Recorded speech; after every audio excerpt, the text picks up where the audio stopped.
Molly Ruland, welcome to the Star Coach Show. Thank you for having me.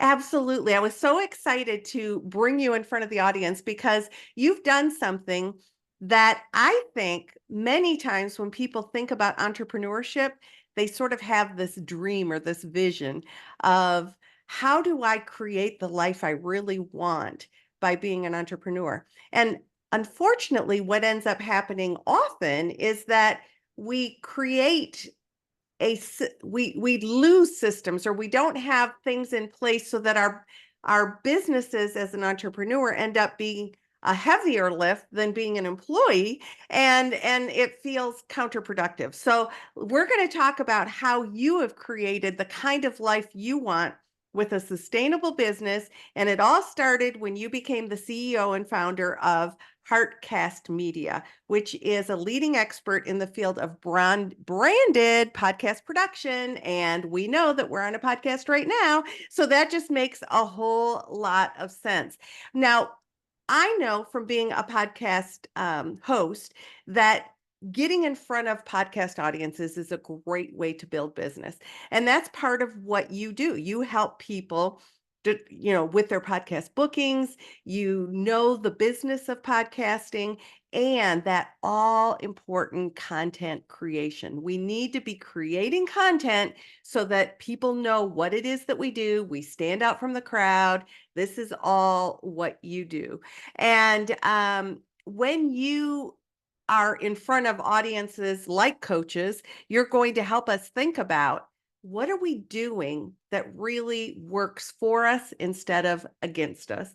And how do we get our work into the world? Now, those of you who are watching us on YouTube see that Molly has this beautiful tropical background, and that's not a fake one. That's a real thing. You moved to Costa Rica to do what it is that you love to do, even though your business is DC based, correct? Exactly. All right. So today, for all of you who are listening, what you're gonna walk away with is some ideas about how are you creating a sustainable business? What are you doing around systems? Molly is going to help you think strategically about your business so that maybe you too one day might be sitting with your three dogs in Costa Rica with the wind blowing through the trees. So, Molly, once again, welcome to the show. And let's start with when you think of sustainable business, what does that even mean to you?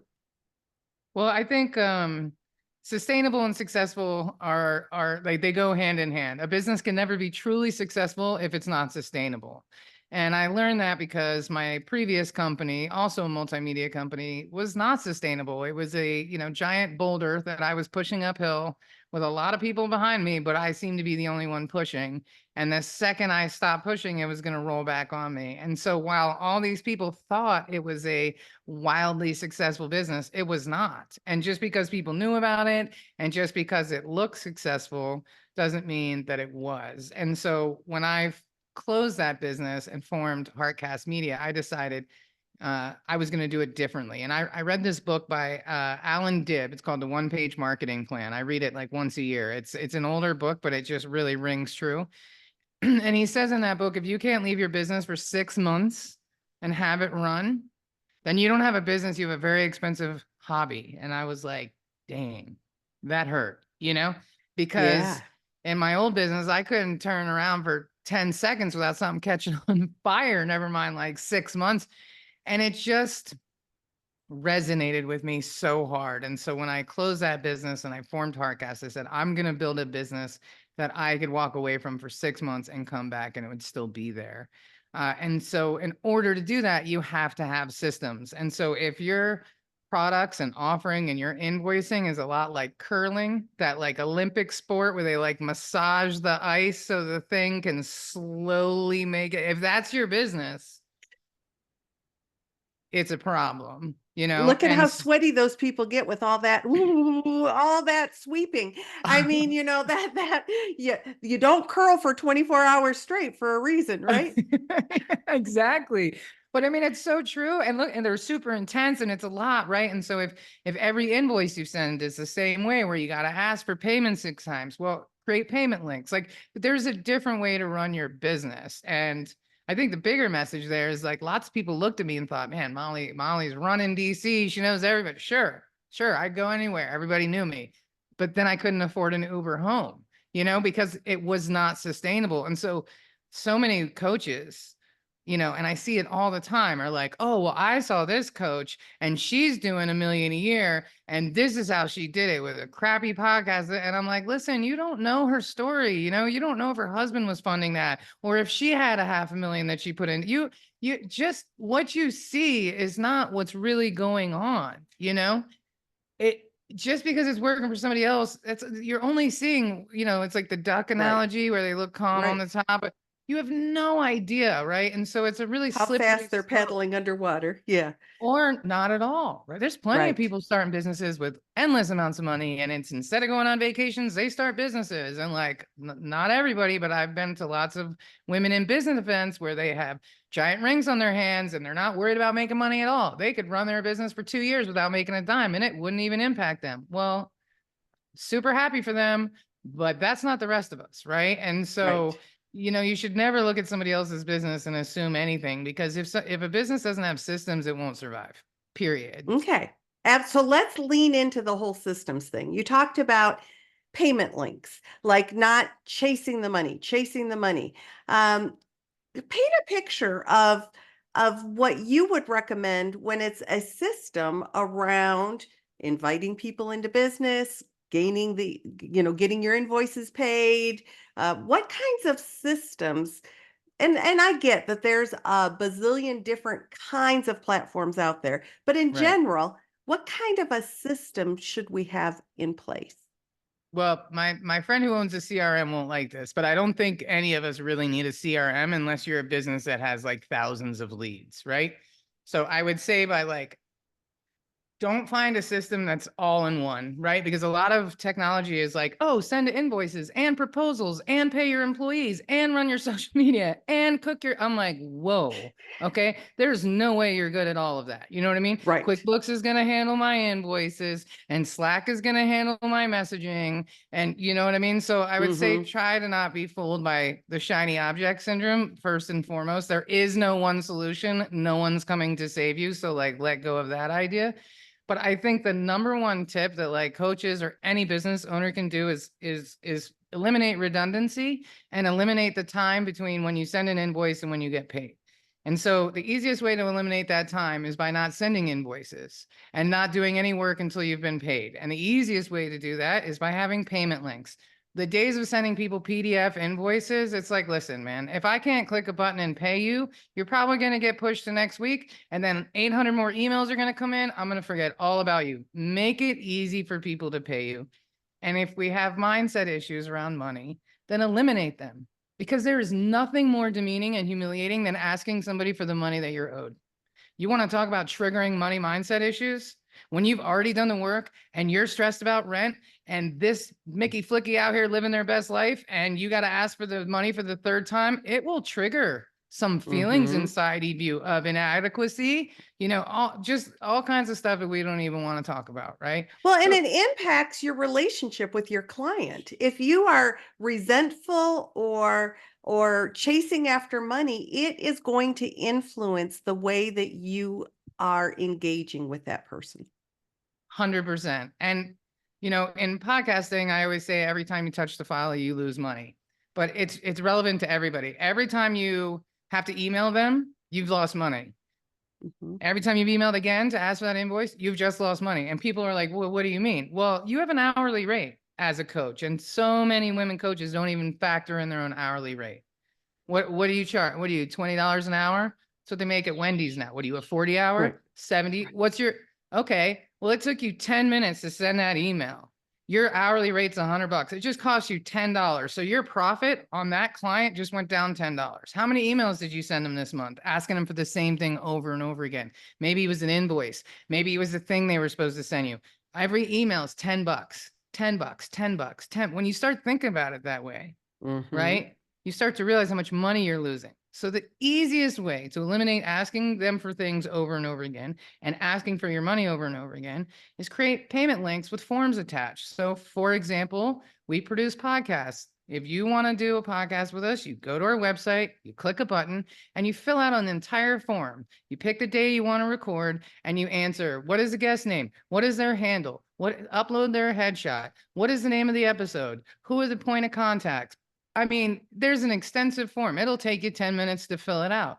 But then what happens is the next section is pay. You pay.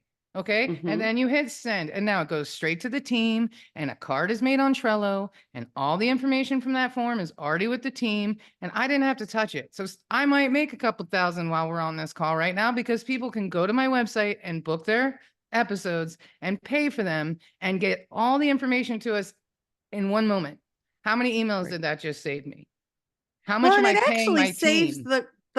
the host too, because the host knows 100%. every time I'm going to upload an episode with Molly, I'm going to need the guest pick. I'm going to need the whatever, all the stuff that you asked. So I'm going to Right. put it in, and I know it's done. It's Done. now with the production team, and I don't have to deal with it anymore. Exactly. And that's our main focus, you know. But from a business owning standpoint, it costs me money. I don't want to pay somebody $80,000 a year to email you 3 times this week to get your headshot. I want him head down and editing audio, not asking you Mhm. for something for the third and fourth time, right? So we know this is human nature. So just eliminate it, right? And so for me, I use Acuity because it has really great forms, you know. So whatever, Mhm. you know, you want to buy a website with us? Same thing. I'm asking you, who's your host? Who wears the domain? I mean, and that's the key to everything. And then for my clients who say, listen, we don't want to pay per episode, we want an invoice, they say, no problem. You want to bundle them? Sure. Once they have paid that invoice, then I give them codes to put in at the checkout screen. They still go and book online. They still do the same format. They've either prepaid or they're paying right there. None of my clients are invoiced, you know, and that right there has saved me thousands of hours, lots of bad feelings, and probably payroll a few times, Right. So the you other know? thing that you said there that is helpful for your business, and I know is super helpful for my business, is having those automated forms. Having forms like, why are we reinventing the wheel again and again? If you know that you need certain information from clients consistently, where's your automated form? Where is an automated email sequence that might go out to say, okay, Right. welcome new client, here, fill out this form first, fill out this form second, and then, here's a link to my calendar. You don't get a link to my calendar until after you've paid for that Exactly. link or A- whatever. And you can do all that through like Zapier, right? Hmm. And I get that automations, you know, especially with coaches, because a lot of coaches are like, I'm so dumb, I can't do this. And I'm like, my number one challenge to all coaches is stop saying stuff like that out loud. Like, I mean, do you think every marketer is excellent at technology? No, I am constantly going to events and taking webinars. Nobody just gets it, right? And I hear from a lot of my coach friends, I just don't have that marketing mind like you do. I'm like, neither do I, but I put effort into it, okay? I But built it. I built the I muscle.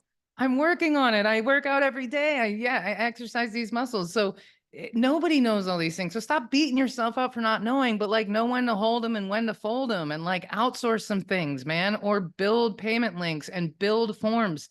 You know, people are like, oh, Acuity is too expensive. It's $57 a month. I have processed $1.3 million worth of sales through Acuity in the last 5 years. I'm super cool with having paid $57 a month. 53 $57 Yeah. a month for that. You know Right. what I mean? Like, you Right. know, let's put things in perspective here. You know what I mean? And Like and what's that 57? If think about $10 an email. So within 6 emails, you have paid for Acuity. straight up. And I know everybody listening to this can relate to like asking for their money again, Hmm. asking for the thing that, and then you know what happens? So I had a client recently was like, hey, I want to build this website with you, but I want to break it up into 3 sections and have roadmaps. And I said, absolutely not. We don't do business that way, but I'm happy to guarantee the work. She said, no problem. Guess who's on month 4 of still waiting for her to send pictures? So you know what that would have meant? I'd be waiting on my money, and her Right. website would be jamming up my whole production line, and I would still be waiting on money, even though I did the work. But she's so unorganized, she can't get me 6 pictures that she said she's been going to get me for the last like 97 days, right? Not my problem, boo boo. She's already Right. paid. Take your time. Slow roll those pictures. When they show up, the team will update your website. But like, I've already been paid. So Mm-hmm. your lack of Follow motivation through. or Mm-hmm. accountability is not my problem. I'm not going to worry about my mortgage payment this month because you can't get your act together and send me 7 pictures. Like, come on. And we all know that that's how people are, Right. Right. So especially your the other coaching thing that clients. I'm sorry, what was that? I said, sorry, especially your coaching clients. They tend to Right. be even more like, "Bah," right? That's why you're coaching them. Exactly. That's why we're coaching him. But one thing I did want to sort of highlight that you mentioned and that I really want coaches to hear. I work with thousands of coaches. Coaches speak to themselves horribly sometimes. So Molly's seen it, I've seen it, and I know you listening have been in that place where you're beating yourself up. You're saying something to yourself that you would never say to probably your worst enemy, let alone your best friend. So let's give ourselves grace. Let's begin to put things into place so that we're not reinventing the wheel all the time. And just know that it's not like we get born with like, oh, I know exactly how to. This is a process of learning and growing. And many of you are used to working in organizations that have these systems set up. So Right. as you move from employee or leader or whatever in an organization to solopreneur, entrepreneur, it involves a whole new skill set. So please be gracious with yourself. I just had to reinforce that. I agree. I agree. And it's one thing to think those things, but stop saying them out loud, you know, like start there. Like, Yeah. I think we all need more self-compassion. I don't think there's a single person that's like, no, I love myself all the time. I am No, so good. I want I to am hang so out with them. yeah. Maybe it'll rub off on me. But like, you can control what you say out loud. And if you're Right. a coach, you really should not be disparaging yourself. Listen, whether it's a lie or not, I want to feel like my coach is mentally well balanced in healthy relationships and not worried about money.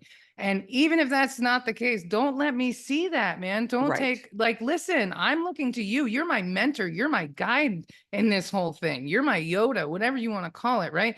And if you're in worse shape than I am, then I lose all my confidence in your abilities. So you really have to be super careful in the language that you're using and how you're speaking around yourself all the time, but Hmm. especially if you're trying to get people to hire you because you got it all together.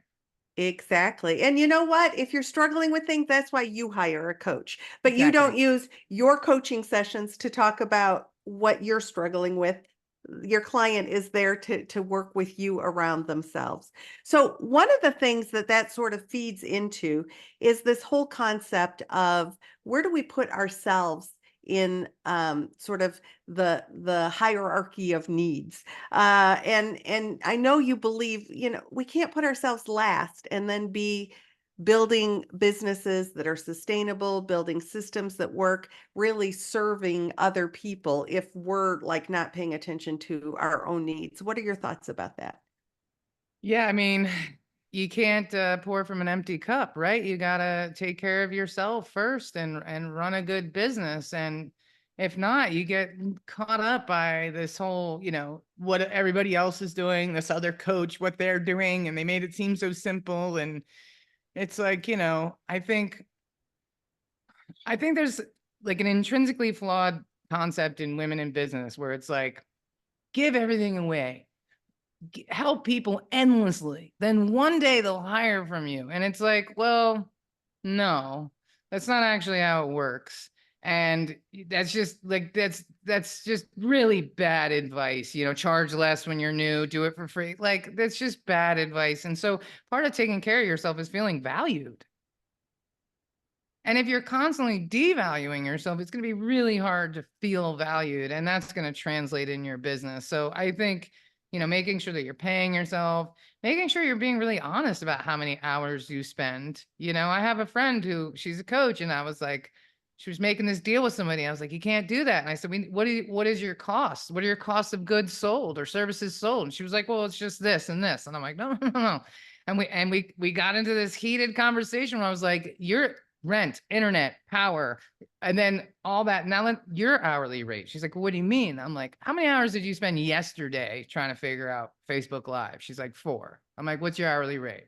I'm like, yesterday cost you, you know, $400 then. She's like, oh my God. So she went back and made a list, and she came back and she said, I'm making less than my housekeeper, when she actually did the math. And so when you feel like everybody else is deserving of that discount, when everybody else is deserving, and it's a very tricky line with coaching, because it's an intrinsically altruistic thing. You want to help people who need help, but it still has a price. And Right. so if you devalue yourself, then you're going to get to this point where you have now put all of your clients above you, and you're not going to be able to serve them in the way that you intended. And you'll be exhausted and you'll be worn out. The other side of that is, I think sometimes coaches get caught up in what the service delivery is. Like, oh, it's an hour of my time, or versus what is the value of the result that this person is getting with working with me. When this person is able to get these obstacles out of the way and they can soar, what is the impact of that?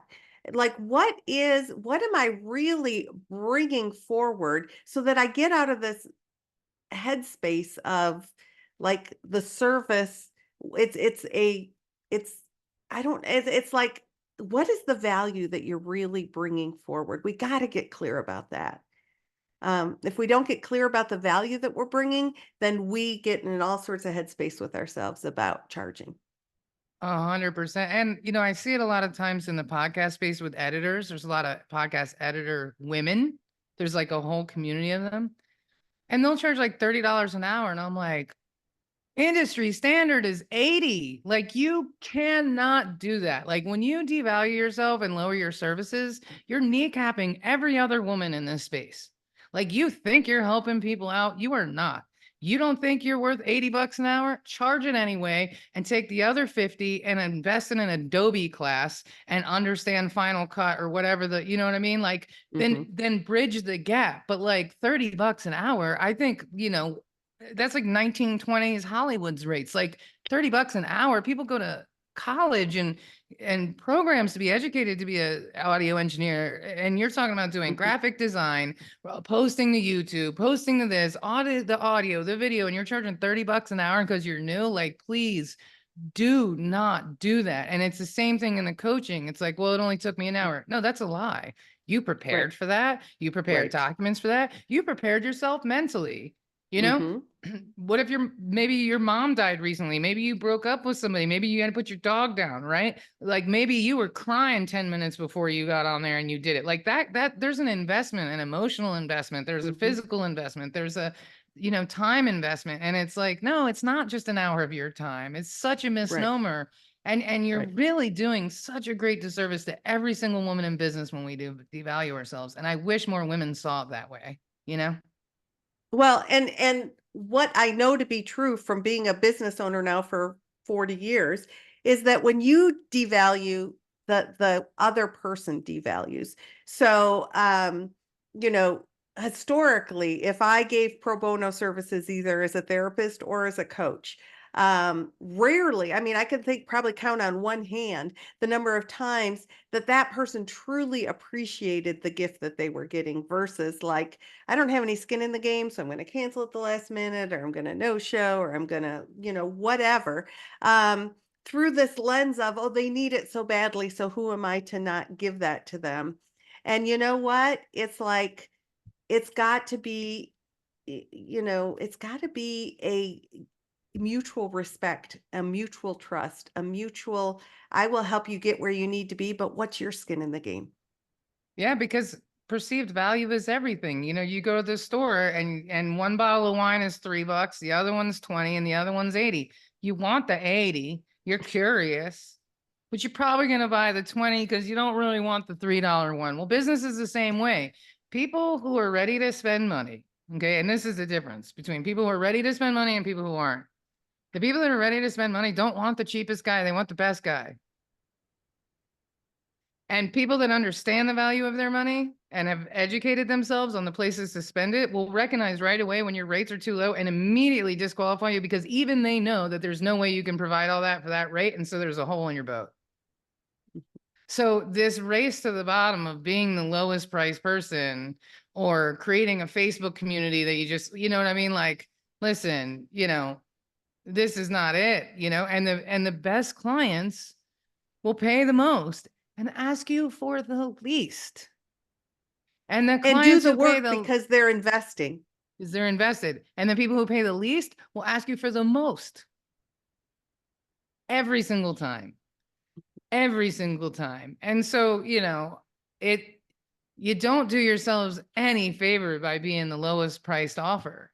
And so I Right. don't know where that came from, but like I wish we would stop, you know? Right, right. And I would say that that doesn't mean that we don't share value at different times and let people know what it is that we do. But our Right. model is not give, give, give, give, give, and Right. maybe 10 years later I'll ask for because I will tell you Mm. this, what you're doing is training people that you're just giving. And so when you say, Yeah. would you like to work with me? Well, but you give you give and give and give. So we do give, but there's everything in life is a balance, right? Yeah, there's a guy named Alex Hermosi, and he has a book called $100 Million Offers, and he says make your be the highest priced offer on the market, but make it so good that somebody would feel dumb saying no, and then over deliver and have 5 of those clients. And I was like, where's the lie? I would much rather work with people that are willing to pay me and then just go up. By the way, I did this thing for Right, you. By the way, I right, created 5 blog posts for you. By the way, and then they're like, I love Molly and they will never leave me. And I only need 5 of them versus chasing my tail all week, trying to make some people happy who are like trying to get me to change graphics. I'm like, the juice is not worth the squeeze. You hired me for a reason. You're a week late. Post the graphic. Like, no, I'm not making the head bigger. Like, oh my God. You know what I mean? Like, right, right. or building websites for people and they give me so much feedback that I'm like, congratulations, here's your Word document. You took every beautiful thing about this dynamic website and took it away. So here's your Word document. I don't know what to tell you, right? So when you work with people that are invested, they trust your expertise Hmm. and they do the work. You mentioned just this conversation really brought up for me something I learned long ago that I think we need to keep in mind, which is the way that a client begins tends to be the way that they continue. So pay attention to, is it a heavy lift to get somebody onto your client load? Right. Is it like, are they always looking for the exception, or what else could you do for me? Or could it be this, or could it be that? It's like, I just would encourage you to think about, is that somebody I really want to work with? Because that headache will continue. Now, I'm And it's not only get saying that we worse. don't want to meet our clients' needs and we don't want to, I totally get Right. that. Right. But the way that a client begins tends to be the way that they continue. One of the biggest red flags I've noticed is when people try to get me to run my business differently. So I've learned, and I go, I don't think this is a good fit, but you can call this guy. And it's simple things like, oh, well, I know that you want me to pay up front, but can we do it in 3? No. You know what I mean? Or like, hey, Hmm. can we do it this way? No. Why not? Because this is how you don't go to McDonald's and say, can I pay after I've eaten? Like you follow in line and you do what they do at McDonald's. You don't say, hey, Mr. McDonald, I'd like you to reevaluate your entire business model. And now you're explaining to your clients why you don't do billing. Hard stop. Hard stop. This is how my business runs. Now, I have an 80-20 rule because I'm a person that likes to help people. It's a problem for me. Like I'm constantly doing stuff for free for people. They don't even ask me and I'm doing it, right? So I have an 80-20 rule. 80% of my business needs to be paid. And then the last 20, I can give stuff away and be altruistic. But the 80 got to come first. And I think And you know that's where we what? missed the That mark. creates a sustainable business, right? So you're still able to, because I think many of us have that desire to give, desire to see the world be a better place, give our contribution to that. And yet, if you're not making a living doing what it is that you love, then you've got to be making a living somewhere else. And then you're not able to be doing what you love and changing the world that way. So I love that 80%. That needs to happen. And then I can give that 20 to wherever I choose. I can mentor, I could do free services. And then there's more value there because somebody who can afford me, who's asking for a discount, doesn't appreciate it versus like a young woman in the industry who I know. And I was like, her website was killing my whole soul. And so I just remade her this beautiful website and was like, here. And she was like in tears. And that meant more to her than somebody with money who can afford me trying to whittle me down on 300 or 400 bucks. It's like, come on, man. And she is like, you know, and I mentored her for a little while and I truly enjoyed that because she would show up ready and she really valued that and it filled my cup. But like giving people stuff that don't even appreciate it really doesn't fill that, it doesn't No. check that box. And if anything, it just pushes you down even further. And so it's like, you can still be a nice person, you know, but like boundaries are there for a reason, you know? Right. So good. So when you decided, you know what, I'm going to rebuild this business. I'm going to make a new business and I'm going to do it to really fill my soul and part of that was I'm going to move to Costa Rica. So, do you mind sharing a little bit about like what did you have to do to create the kind of business that allowed you to create the life of your dreams? Well, it's kind of a long story, but the short answer, the cliff notes is in 2018, I had a miscarriage, and it was horrible for most of the year. And I was running this business for like 21 years, and no one noticed that I was deteriorating in front of their eyes. No one. I was feeding everybody, but nobody ever asked if I was hungry. You know, I was the mama, but nobody ever mothered me, you know? And I just couldn't do it anymore. And the doctors thought I had cancer. And I was relieved, to be honest, because Oh I was my. so, I had a 3-story building in downtown DC. I was managing 160. I mean, I was pouring from an empty swimming pool. It was such an empty vessel, you know? And they said, we think you have cancer. And I was relieved, you know?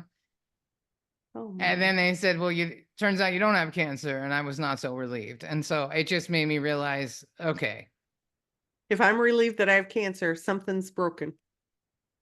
maybe even everything, you know? Mhm. And I Marie Kondoed and Oprah'd my life. So the first thing I did is I sat down, I said, what do I enjoy? You know, I enjoy producing content. I enjoy coming up with marketing. You know, what are the things I like about it? What do I not like?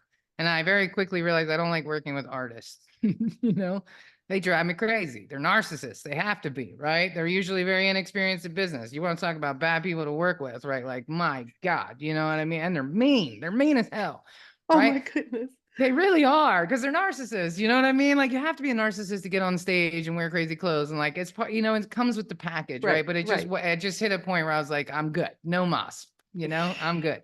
And so I just identified what I did want to do and what I didn't want to do, and then I reverse Oprah'd my life, and I was like, you got to go and you're fired and you got to move out and I'm not responsible for anybody, you know? And I had 18 employees at the time and was managing 160 artists and had, you know what I mean? Like doing events all over the city. And I mean, I had a clothing line. I mean, it was like, you know, and I just stopped and I closed everything down and I formed Heartcast Media and I'm doing all the things that I love, except I'm doing it for businesses and brands and people that are less mean than artists typically. And I get to do things like hang out with you twice and get to have these great conversations and like actually feel like if any woman is listening to this or any coach at all is listening to this and they walk away and they charge even $5 more, you know, or they get acuity and start, you know, then yes, you know what I mean? And this is a life that brings me joy and that I really enjoy. And I can get paid for the things that I'm good at and I enjoy. I love being on the other side of the camera. I don't, this is not really my bag, but whatever. You know what I But mean? you're doing Like, a lovely job with it. oh, thank you. Thank you. But you know what I mean? I prefer to be directing and creating the aesthetic and coming up with plans. And like, I love, like strategy. I genuinely love that stuff. It makes my brain feel like I'm using it. And so that was kind of the short answer. I just said, what do I like? What do I not like? And I just got to get rid of all these people in my life. And I'm still friends with a lot of people, but it was like, listen, I'm not responsible for you, you know, and you're not responsible for me. So let's go out and do this again someplace else. Let's be adults separately. Like we can work together, but let's both be adults in this and take And responsibility for ourselves. And the biggest thing that catapulted me to that is I was listening to Tom Bilyeu's podcast called Impact Theory, and he interviews all these amazing people. And there's a bunch of takeaways, but the number one was like, you don't have to do this anymore. And I'll never forget, I had 4 Airbnbs that I was managing to pay for all these things, and I was like vacuuming. And I heard the guy said, you don't have to do this anymore. And I stopped and I turned the vacuum off and I just cried. It was like I was being given permission. I'm like, what the hell am I doing? You know what I mean? Like, what am I doing right now? And the other one was like, your greatest success comes after your greatest failure, but you got to know when to stop. And I was like, I think I'm there, And so there was no, even though I closed that company after 20 years, I didn't feel like a failure at all. I was actually excited about it. I was like, I ran that to ground. Next, I'm better now. I'm a different person. I educated myself. I want to take another run at this thing. I'm not that person anymore that I was when I started the company 22 years ago, And so that was the biggest takeaway for me. It was like, you can redo things. And so I formed Heartcast and we were cranking along. And a year into it, the pandemic hit. And my very brick and mortar business came to a screeching halt. And all my Airbnbs came to a screeching halt in a matter of days. And I closed the studio and went to the beach for a couple months. And I was there for a couple weeks. And I just thought, I was walking with my dog down the beach in North Carolina. And I was talking to her like every normal person does. And I said, Lily, look at us on the beach. And then I was like, imagine if this was our life. And then I was like, why can't this be our life? Like, this is a beach in North Carolina. I'm not talking about Dubai. Like, this is very accessible. You know what I mean? Like, this is not pie in the sky thinking. And it just kind of dawned on me that like, we can run this business anywhere and people still needed us. So I buckled down. I got better at remote than everybody else. I closed both leases on my house and the studio in April of 2020. Everybody thought I was crazy. They said, you're closing the business? I said, no, I'm closing my liabilities. Those are two different things. And we went fully remote and we got better at it than everybody else. And the business grew 200% in the pandemic. And I was working remotely and paying a lot of money to live in a house outside of DC, but didn't actually get to leave it. And I just thought to myself, I'm not going to put off what I want for later because I might not want it. And so let me go figure it out now if this is really what my dream is and get my clients used to the fact that I'm not going to be in the same country. And if it works, great. And if it doesn't, I'll come back right in time for everything to open back up again.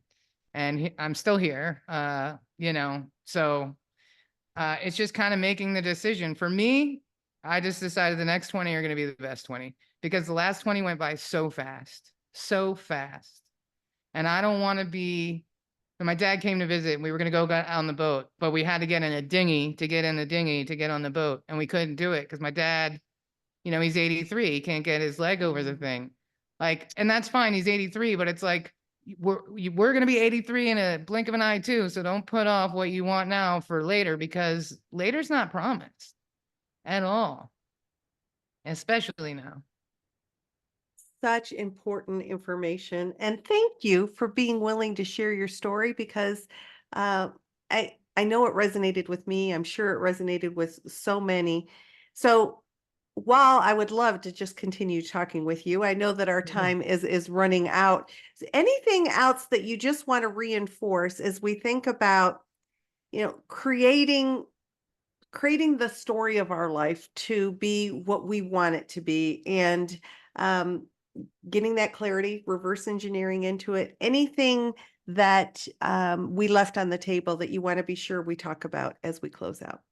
I would just say really build into your relationships this year, actively seek forming new relationships, even, coming on somebody's podcast like yours. Like, I'm not just using you for your audience. I really like you. I'm going to introduce you to some of my friends. I'm sure we're going to do something together, even if it's just hang out at a podcast convention or something, who knows? But relationships are what make our life beautiful and vibrant and colorful. And it's also what impacts our business. So I would say, forget about TikTok and reaching millions of people this year. Really dial in on your relationships and enrich them because they enrich your life and they'll enrich your bottom line.